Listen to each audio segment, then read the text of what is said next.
उत्तराखंड के सीएम पुष्कर सिंह धामी ने टपकेश्वर मंदिर में भगवान शिव का जलाभिषेक कर की पूजा अर्चना। सीएम धामी ने प्रदेश की सुख समृद्धि की कामना की।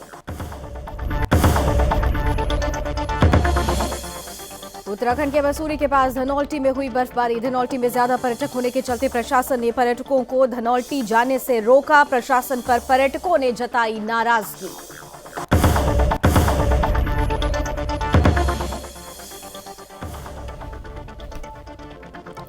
चुनाव में आचार संहिता लगने के बाद चुनावी सरगर्मियां हुई तेज। बीजेपी के वरिष्ठ नेता और समाज सेवी वैद्य टेक वल्लभ ने की पत्रकार वार्ता। बीजेपी नेता ने चुनाव लड़ने की दावेदारी की पेश।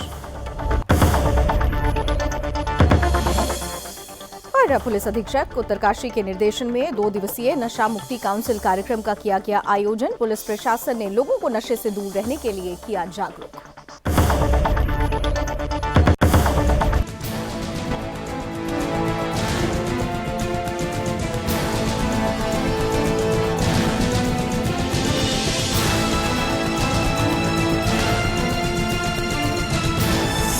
आप देख रहे हैं सुदर्शन न्यूज।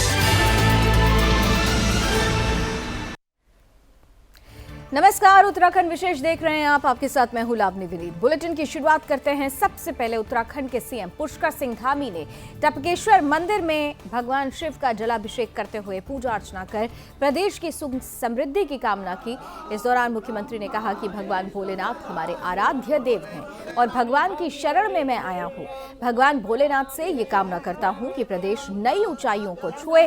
सीएम धामी ने प्रदेश के विकास और जनता की कुशलता की कामना की। इसके साथ ही मुख्यमंत्री पुष्कर सिंह धामी ने कहा कि देश में एक बार फिर कोरोना महामारी का प्रसार तेजी से हो रहा है। अब हम सबको सतर्क रहने की जरूरत है। कोरोना गाइडलाइन का पूरी तरह से पालन किया जाना चाहिए। किसी भी प्रकार के लक्षण दिखने पर अपनी जांच करवाएं और आवश्यकता होने पर डॉक्टर की सलाह जरूर लें। वहीं सीएम धामी ने कहा कि सावधानी ही कोरोना से सबसे बड़ा बचाव है। मुख्यमंत्री धामी ने कहा कि राज्य सरकार की तरफ से अस्पतालों में समुचित प्रबंध किए गए हैं। वहीं विधानसभा चुनावों को लेकर सीएम धामी ने कहा कि भाजपा ने 5 साल में राज्य में अभूतपूर्व विकास किया है। जनहित से जुड़ी तमाम योजनाओं को शुरू किया है। जनता विकास के नाम पर भाजपा को वोट देगी। साथ ही सीएम ने कहा कि बीजेपी 60 पार का जो नारा है उसे साकार करेगी।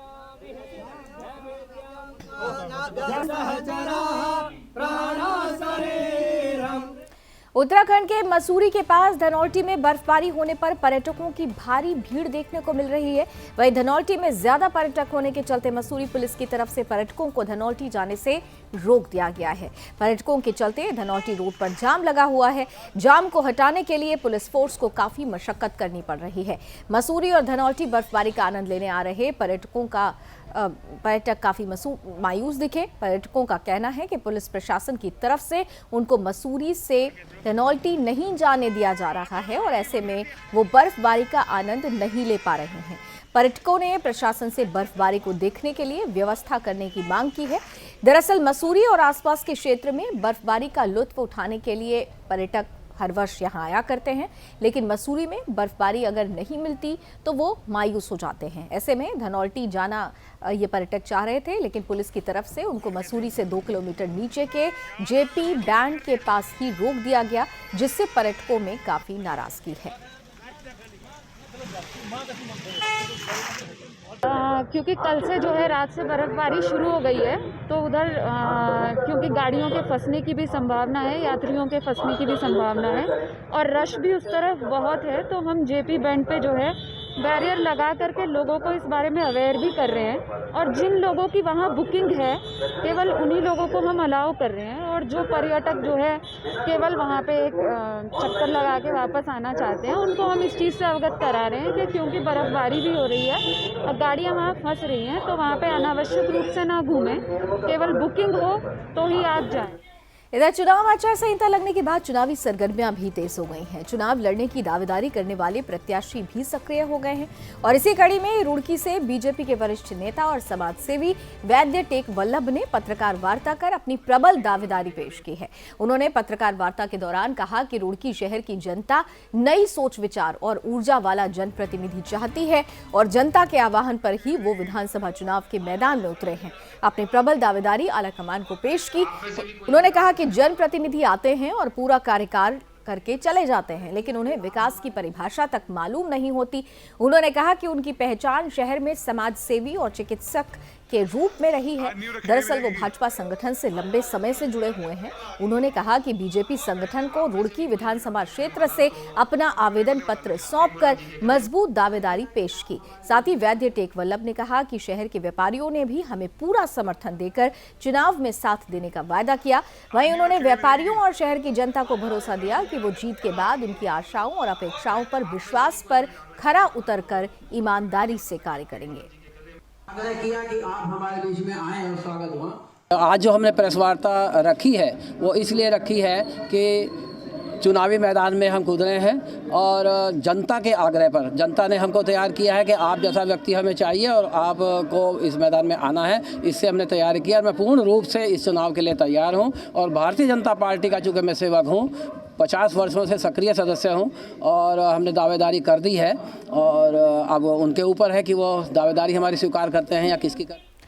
नशे के आदी हो चुके पुलिस कर्मियों को नशे की लत से छुटकारा दिलाने और उनको जीवन की मुख्यधारा से जोड़ने के उद्देश्य से पुलिस अधीक्षक उत्तरकाशी के निर्देशन में 2 दिवसीय नशा मुक्त काउंसलिंग कार्यक्रम का आयोजन किया गया, जिसमें जनपद उत्तरकाशी में नशे का सेवन करने वाले पुलिस कर्मियों की काउंसलिंग की गई।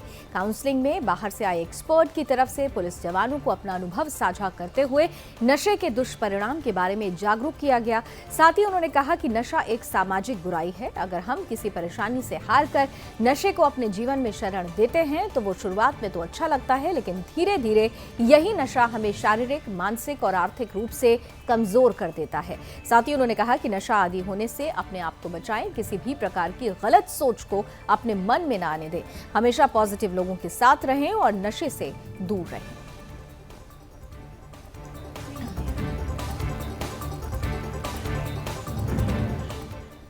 उत्तराखंड के नैनीताल में देर रात से ही बादल छाए रहे। इसके साथ ही नैनीताल सहित जिले के विभिन्न क्षेत्रों में बारिश शुरू हो गई। बारिश के बाद नैनीताल और ऊंचाई वाले इलाके में बर्फबारी भी शुरू हो गई है। बर्फबारी का पर्यटक लुत्फ उठा रहे हैं, वहीं कारोबारी भी अच्छा पर्यटन कारोबार होने की उम्मीद जता रहे हैं। यहाँ स्नो व्यू हिमालय दर्शन किलबरी स्थानों में बर्फबारी हो रही है। वहीं बर्फबारी के चलते ठंड का प्रकोप बढ़ गया है। लोगों को ठंड से बचने के लिए अलाव का सहारा लेना पड़ रहा है। बर्फबारी से किसानों को भी गेहूं की फसल में मदद मिलेगी।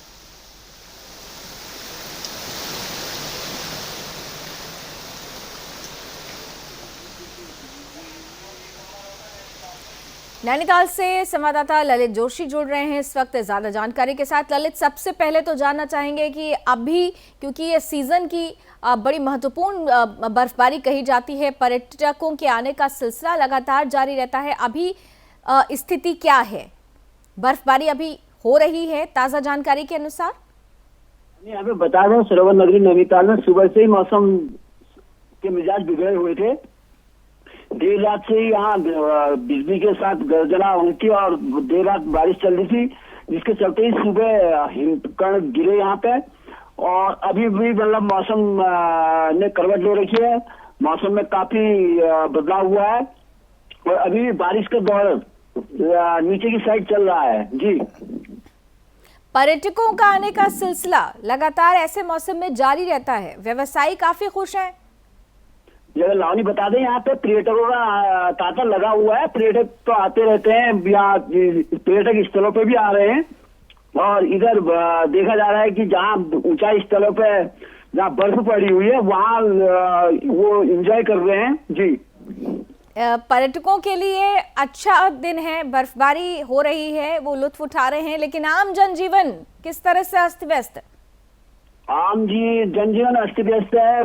जो स्थानीय लोग हैं उन लोगों को ठंडा काफी है। यहाँ पे लोगों ने गर्म कपड़ों का सहारा ले लिया है और अलाव जला रहे हैं। घर घरों में ये हीटर हो गया और आग सेक कर मतलब अपनी ठंड को दूर कर रहे हैं। जी, चलिए, बहुत बहुत धन्यवाद ललित इस पूरी जानकारी के लिए। और क्योंकि उत्तराखंड में भी चुनाव होने हैं और आदर्श आचार संहिता लागू हो चुकी है, इसके बाद कुमाऊं की पहाड़ी जनपद बागेश्वर में भी जिला प्रशासन ने विधानसभा चुनावों को लेकर सभी तैयारियां पूरी कर ली हैं। इसी कड़ी में आदर्श आचार संहिता के पालन के तहत बागेश्वर, गरुड़, कपकोट कांडा क्षेत्र में लगे राजनीतिक प्रचार के बैनर पोस्टर को उतार दिया गया है। बागेश्वर जिले में 66 पोलिंग स्टेशन हिमालयी क्षेत्रों में आते हैं। इन क्षेत्रों के लिए वायरलेस सेट के माध्यम से संपर्क कर सूचनाएं प्राप्त करने की व्यवस्था की गई है। 15 जनवरी तक राजनीतिक रैली भी बंद कर दी गई है। बागेश्वर जिले के 2,16,765 मतदाताओं के लिए 376 मतदान केंद्र बनाए गए हैं। कपकोट और बागेश्वर को 4 जोनल और 75 सेक्टर्स में बांटा गया है। बीएलओ को ग्रामीण क्षेत्रों में विशेष जिम्मेदारी दी गई है। दिव्यांग और बुजुर्ग महिला पुरुष मतदाताओं के लिए इस बार पोस्टर बैलेट पेपर मान्य किया गया है। जिलाधिकारी विनीत कुमार और पुलिस अधीक्षक अमित श्रीवास्तव ने बागेश्वर जिले के नागरिकों से आचार संहिता का पालन करने की अपील की है। देखिए, आदर्श आचार संहिता का जो है अनुपालन पुलिस के द्वारा कराया जा रहा है। इसमें साथ ही साथ हम अन्य विभागों के साथ समन्वय बना करके इसमें कार्रवाई कर रहे हैं। जो हमारे 24 घंटे, 48 घंटे और 72 घंटे की जो हमारी प्राथमिक कार्रवाई होती है वो इस समय चल रही है काफ़ी तेज़ी के साथ। जगह जगह जो सरकारी स्थल है वहाँ पर जो विरूपण हो रखा है जगह जगह प्रचार सामग्रियों से, वो सारा हटाया जा रहा है। लगभग सभी तैयारी जो इलेक्शन से पहले की अनाउंसमेंट से पहले की जो तैयारियां होती हैं वो सभी हमने यहाँ पे कर ली है।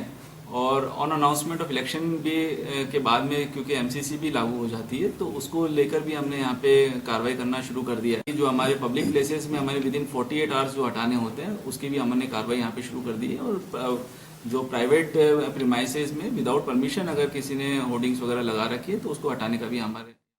प्रदेश में आदर्श आचार संहिता लागू होते ही पुलिस प्रशासन ने कमर कस ली है। इसी कड़ी में काशीपुर के अपर पुलिस अधीक्षक चंद्रमोहन ने बैठक की। बैठक के दौरान कहा गया कि क्षेत्र में आदर्श आचार संहिता का सख्ती से पालन कराया जाएगा।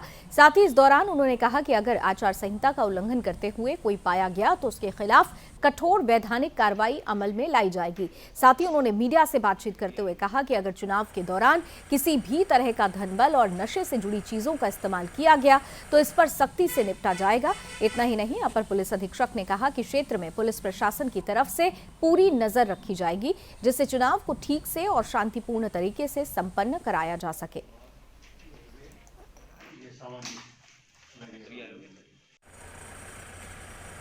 विधानसभा निर्वाचन जो 2022 को होना है, ये इसको देखते हुए आदर्श आचार संहिता लागू कर दी गई है इलेक्शन कमीशन ऑफ इंडिया के द्वारा। तो इसमें आदर्श आचार संहिता का पालन कराया जाएगा सख्ती से। और चूँकि इसमें कोविड भी चल रहा है तो जो कोविड को देखते हुए जो नियमावली या जो भी निर्देश जारी किए गए हैं उनका भी पूरा पालन कराया जाएगा। इसके संबंध में मेरे द्वारा भी क्षेत्राधिकारियों और थाना प्रभारियों के साथ बैठक ली गई है और सभी को ये निर्देशित किया गया है कि आदर्श आचार संहिता का पूर्ण रूप से पालन कराएंगे और जो भी व्यक्ति इसका उल्लंघन करेगा उसके खिलाफ तत्काल वैधानिक। इधर प्रदेश में विधानसभा चुनाव की तारीख का ऐलान होते ही प्रशासन के तेवर सख्त हो गए हैं और इसी के चलते लालकुआं में नगर पंचायत के कर्मचारियों ने पूरे नगर की सड़कों के किनारे चौराहों पर लगे राजनीतिक बैनर हटा दिए। इसके अलावा प्रशासन ने विधानसभा क्षेत्र के ग्रामीण इलाकों से भी राजनीतिक पोस्टर को हटाने का अभियान शुरू कर दिया। विधानसभा चुनाव की तारीख का ऐलान होते ही प्रदेश में आदर्श आचार संहिता लागू हो गई है। लालकुआं नगर में नगर पंचायत का चार्ज संभालते ही अधिशासी अधिकारी पूजा ने शहर में आचार संहिता का कड़ाई से पालन कराने के लिए मोर्चा खोल दिया। उनकी अगुवाई में प्रशासन ने लालकुआं बाजार में लगे बैनर, पोस्टर और होर्डिंग्स को हटा दिया। वहीं अधिशासी अधिकारी ने कहा कि क्षेत्र में आचार संहिता प्रभावी हो गई है। साथ ही उन्होंने कहा कि किसी ने चुनावी राजनीतिक प्रचार सामग्री सार्वजनिक स्थलों पर लगाई तो कानूनी कार्रवाई की जाएगी। उन्होंने कहा कि आचार संहिता का उल्लंघन किसी कीमत पर बर्दाश्त नहीं किया जाएगा। जैसा कि है आपको भी अवगत है कि शासन ने मुझे यहाँ पंचायत का नेतृत्व करने का कार्यभार संभाला है, दिया है, मुझे दायित्व सौंपा है। तो मैंने यहाँ पे आके सर्वप्रथम जो चुनाव आयोग से जो गाइडलाइन हमें प्राप्त हुई थी, हमारे आरओ द्वारा जो हमें इंस्ट्रक्शंस दिए गए थे, उसके बेसिस पे टीम जो है तैनात कर दी गई है। अभी मुख्य मार्गों में और जितने भी हमारा वैसे पंचायत का क्षेत्र काफ़ी बहुत ज़्यादा बड़ा है नहीं, बहुत काफ़ी छोटा सा है, तो उसमें जितने भी बैनर पोस्टर लगे हैं, प्रचार की जो भी सामग्री जो लगी हैं, चाहे वो वॉल पेंटिंग्स हो, पोस्टर हो, यूनिपोल्स में हो, तो वो सब क्लीन कर रहे हैं आज मॉर्निंग से। वैसे कल इवनिंग से टीम हमारी तैनात है, और अगर जो व्यक्ति हैं, इंस्ट्रक्शन साफ दिए गए हैं कि चुनाव की गाइडलाइन का पालन करें सभी लोग, और अगर नहीं कुछ करते पाए गए हैं तो उन पे नियम अनुसार कार्रवाई का भी जो है प्रोविजन हमारे। पौड़ी थाने में नियुक्त लेखा लिपिक नितिन रावत के खिलाफ गबन करने का मामला सामने आया है। थाने में राजेश कुमार सहायक कोषाधिकारी की तरफ से थाने में एक शिकायत कोषागार पौड़ी में नियुक्त लेखा लिपिक नितिन रावत के खिलाफ दर्ज कराई गई है। वहीं शिकायत में कहा गया है कि नितिन रावत की तरफ से विभिन्न पेंशनर्स की पेंशन की धनराशि 15,36,362 रुपए का गबन किया गया है। शिकायत के आधार पर पौड़ी थाना ने नितिन रावत के खिलाफ मामला दर्ज कर लिया है। वहीं थानाध्यक्ष पौड़ी विनोद गोसाई का कहना है कि शिकायत के आधार पर मुकदमा दर्ज कर लिया गया है और मामले की जांच की जा रही है। जांच के बाद आगे की कार्रवाई की जाएगी।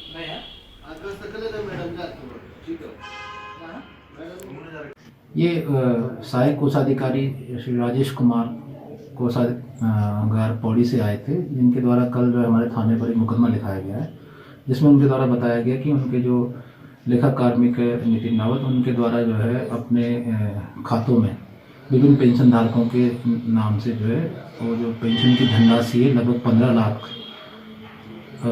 तो वो उनके अपने और अपने रिश्तेदारों के खातों में जमा कराई गई और उसका जो है उपभोग किया गया, जो कि उनके द्वारा एक सरकारी धन का दुर्विनियोग किया गया, जिसके संबंध में गबन का मामला हमारे यहाँ दर्ज।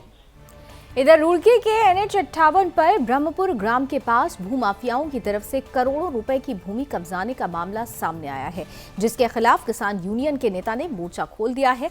नेशनल हाईवे के ग्राम ब्रह्मपुर के पास ग्राम समाज की बेशकीमती जमीन है, जहां कुछ भूमाफियाओं की तरफ से प्रशासनिक अधिकारियों की मिलीभगत से ग्राम समाज की जमीन को कब्जाने का प्रयास किया जा रहा है। इसके लिए भारतीय किसान यूनियन के प्रदेश अध्यक्ष चौधरी पदम सिंह ने आरोप लगाया कि ब्रह्मपुर बेलड़ी सलाहपुर के रकबे में कुछ भूमाफियाओं की तरफ से भूमि पर कब्जा करने का प्रयास किया जा रहा है। साथ ही चौधरी पदम सिंह ने कहा कि कुछ भूमाफियाओं की तरफ से रातों रात दीवार भी खड़ी कर दी गई है, जिसको किसान यूनियन बिल्कुल भी बर्दाश्त नहीं करेगा। उन्होंने कहा कि इस पर शासन प्रशासन को संज्ञान लेना चाहिए।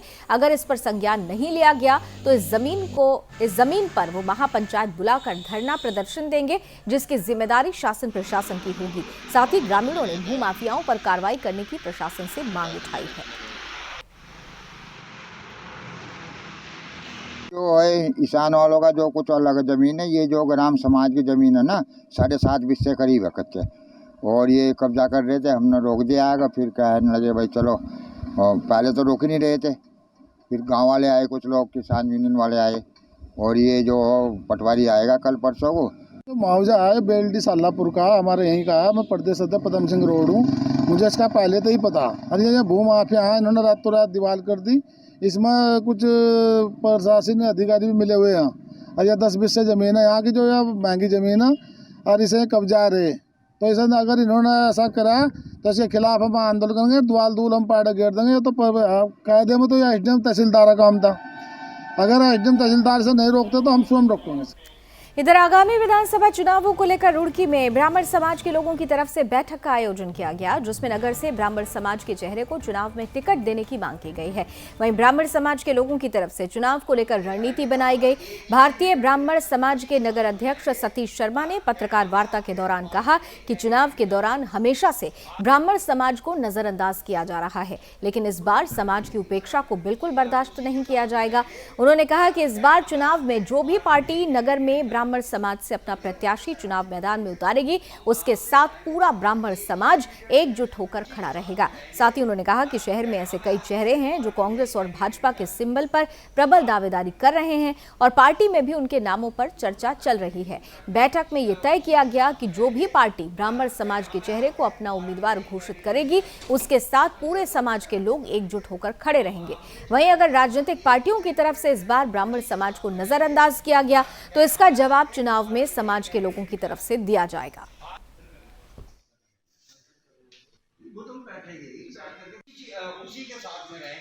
आज की बैठक में हम लोगों ने काफ़ी इस पर चर्चा करी, लेकिन उसमें हमने एक ही चीज़ पर और दिया कि ब्राह्मण समाज को कितना तवज्जो दिया जा रहा है, और ब्राह्मण समाज जो है उसकी क्या अपेक्षाएं हो सकती हैं। सीधी बात है, आज तक के इतिहास में रुड़की के में ब्राह्मण हमेशा जो है नज़रअंदाज किया जाता रहा है। भाई साहब, आज बलूचिस्तान में ब्राह्मण समाज की जो मीटिंग हुई वो इस चुनाव को लेकर 2022 का जो चुनाव है उत्तराखंड में, उसके उपलक्ष्य में बैठक की गई है और बैठक में ये फैसला लिया गया है कि पार्टियों के द्वारा पिछले काफ़ी समय से ब्राह्मणों को नज़रअंदाज किया जा रहा है और इस बार जो विधायक का टिकट है, जो भी पार्टी ब्राह्मण समाज के व्यक्ति को टिकट देगी, ब्राह्मण समाज उसके साथ तन मन धन के साथ खड़ा रहेगा। इधर विधानसभा चुनाव से ठीक पहले रुद्रपुर में अराजक तत्वों की तरफ से माहौल खराब करने की कोशिश शुरू हो गई है। रुद्रपुर में कुछ अराजक तत्वों की तरफ से हिंदू धर्म की भावनाओं को भड़काने की मंशा से एक खाली प्लॉट में गौ मांस काटकर फेंका गया, जिससे गुस्साए गौ रक्षा सेवा दल और हिंदूवादी संगठनों से जुड़े लोगों ने नारेबाजी की। यही नहीं, घटना के बाद भाजपा कांग्रेस के लोग आमने सामने आ गए। वहीं सूचना पर एसएसपी समेत भारी पुलिस बल मौके पर पहुंच गया और लोगों को शांत कराने का प्रयास किया गया। हालांकि एक बार कांग्रेस भाजपा के नेताओं के आमने सामने आने पर माहौल बिगड़ने लगा, लेकिन पुलिस ने स्थिति को संभाल लिया। वहीं गुस्साए लोगों ने पुलिस को 24 घंटे का वक्त देते हुए घटना का खुलासा करने की मांग की है। फिलहाल पुलिस ने मामले से जुड़े लोगों की तलाश के लिए पुलिस ने कार्रवाई शुरू कर दी है। घटनास्थल के आसपास के सीसीटीवी फुटेज को खंगाला जा रहा है और जांच आगे बढ़ाई जा रही है।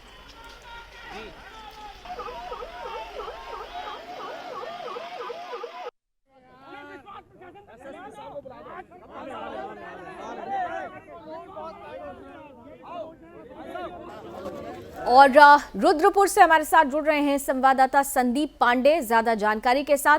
संदीप, अभी तक पुलिस की तफ्तीश कहां तक पहुंची?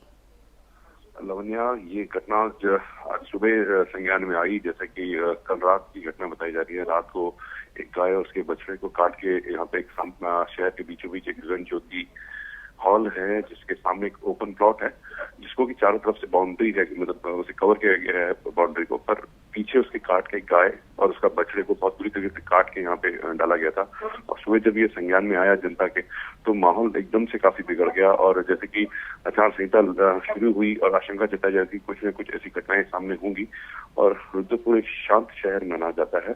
पर जिस तरह की घटना ये कल रात में घटी थी और सुबह संज्ञान में आई, तो एकदम से काफी आक्रोश जनता में देखने को मिला।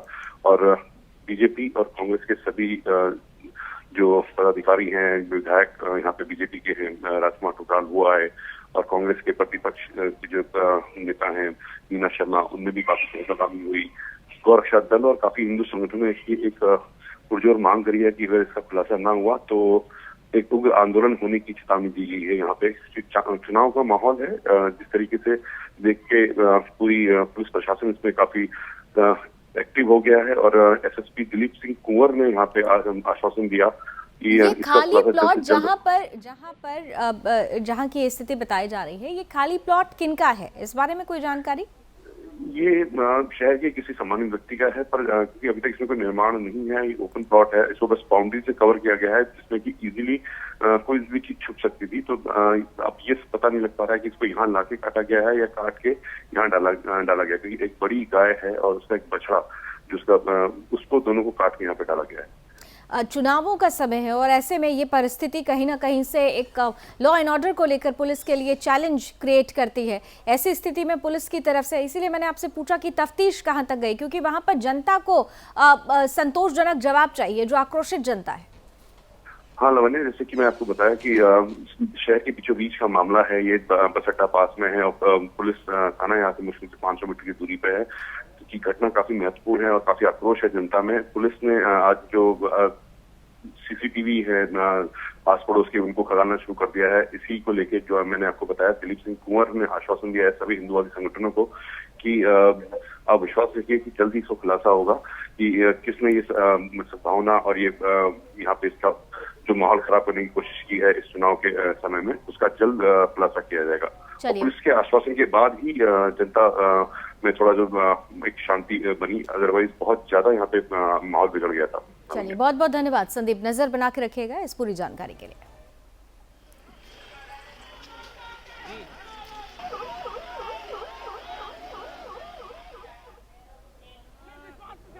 और अब आइए आपको सीधे लिए चलते हैं देहरादून, जहां पर मुख्यमंत्री पुष्कर सिंह धामी इस वक्त प्रेस कॉन्फ्रेंस कर रहे हैं। सालों में और 7.5 सालों में पूरे 2014 से लेकर अब तक और 2017 से लेकर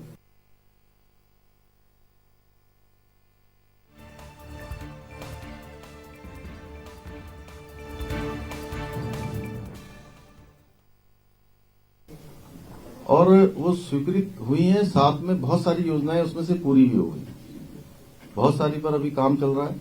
माननीय प्रधानमंत्री जी जब देहरादून आए थे तो देहरादून में 18,000 करोड़ की योजनाओं का उन्होंने लोकार्पण शिलान्यास किया था, और अभी हल्द्वानी जब आए थे तो 17,500 करोड़ की योजनाओं को उन्होंने लोकार्पण और शिलान्यास किया है। उसमें से बहुत सारी योजनाएं हमारे सामने आ भी चुकी हैं। जैसे अभी हम 4 धाम ऑल वेदर रोडों की बात करें तो उसमें लगभग काफी सड़कें बनकर तैयार हो गई है। इसी प्रकार से भारतमाला प्रोजेक्ट, उसमें भी जो सड़कें हमारी बनकर तैयार हो गई हैं और बहुत सारी बनने वाली हैं और पूरे उतरने वाली, एक के बाद एक। अगर हम बात करें ऋषिकेश से सीधे 4 धाम को जाने वाली सड़कें हों, या देहरादून से दिल्ली जाने वाली सड़कें हों, देहरादून से हरिद्वार को जाने वाली सड़कें हों, या हमारी बनने वाली एलिवेटेड रोड जो दिल्ली से देहरादून बनेगी। आज हम लगभग 4 घंटे में दिल्ली से देहरादून की दूरी तय करते हैं। आने वाले समय में ये दूरी मात्र 2 से 2.5 घंटे में पूरी की जाएगी। और चलिए इसी के साथ उत्तराखंड विशेष में अभी बस इतना ही, लेकिन देश और दुनिया की तमाम खबरों के लिए आप जुड़े रहिए सुदर्शन न्यूज के साथ। जय हिंद।